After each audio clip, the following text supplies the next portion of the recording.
59. Thanksgiving. A few minutes ago, I had a welcome telephone call.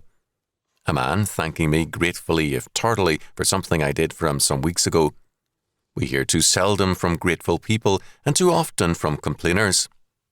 The psalmist says, "O give thanks unto the Lord, for he is good, for his mercy endureth forever."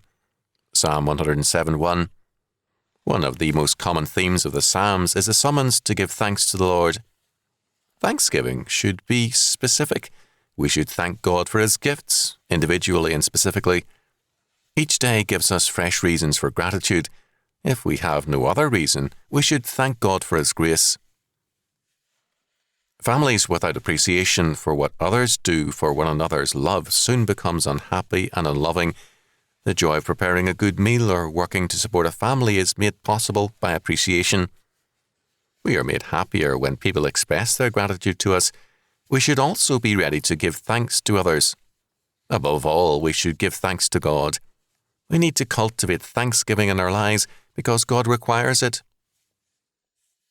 An exhausted pastor, broken in health, had to retire a few years ago. At the time of his retirement, many people strongly urged him to stay on, saying they loved him and needed him. All this only hurt the man. He told me, if over the years they had been as ready to say as much to me instead of complaining about others, my health today might be better. Have you hurt or broken down someone else's spirit by your own lack of gratefulness?